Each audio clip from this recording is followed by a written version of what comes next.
തൃപ്പൂണിത്തുറയിൽ 2020 സ്ഥാനാർത്ഥിയാണ് നടി അഞ്ജലി നായർ. പാർട്ടി അധ്യക്ഷനായ സാബുവും ജേക്കബാണ് കഴിഞ്ഞ ദിവസം വാർത്താ സമ്മേളനത്തിലൂടെ താരത്തിന്റെ സ്ഥാനാർത്ഥിത്വം പ്രഖ്യാപിച്ചത്.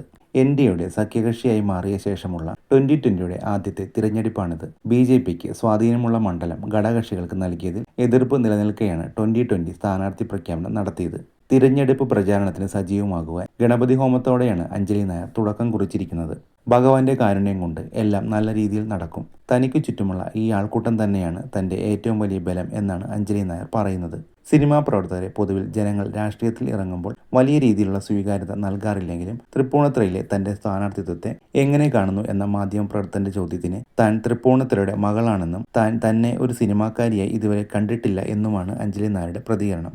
എന്റെ കുടുംബത്തിൽ ഭർത്താവും മക്കളും എല്ലാം പറയും, നീയൊരു നടിയല്ലേ, നിനക്ക് കുറച്ച് പുറത്തിറങ്ങാതെ ഇരുന്നൂടെ എന്ന്. എന്നാൽ എന്നെ ഈ നാട്ടിലുള്ളവർക്ക് നന്നായി അറിയാം. അടുത്തുള്ള വീടുകളിൽ ആയാലും ജംഗ്ഷനിലായാലും ഒക്കെ എന്നെ ഇവർ സ്ഥിരമായി കാണുന്ന ഒരു മുഖമാണ്. അതുകൊണ്ട് തന്നെ താനൊരു സാധാരണക്കാരിയാണ്.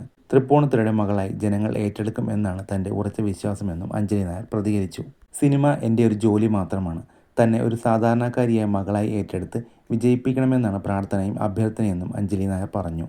എന്തെങ്കിലും ഓഫറിന്റെ പുറത്താണോ തിരഞ്ഞെടുപ്പിൽ ഇറങ്ങിയത് എന്ന ചോദ്യത്തിന് അഞ്ജലി നായർ വ്യക്തമായ മറുപടി നൽകുന്നുണ്ട്. തനിക്ക് ഭഗവാനിൽ നിന്നും ഒരു ഓഫർ ലഭിച്ചു എന്നും ആ ഓഫർ ഇരുകൈ നീട്ടി സ്വീകരിക്കുകയാണെന്ന് അഞ്ജലി നായരുടെ പ്രതികരണം. 2020 താര സ്ഥാനാർത്ഥികളിൽ മൂന്നാമത്തെ ആളാണ് അഞ്ജലി നായർ. മറ്റ് താര സ്ഥാനാർത്ഥികൾ അഖിൽ മാരാറും നടി വീണ നായരുമാണ്.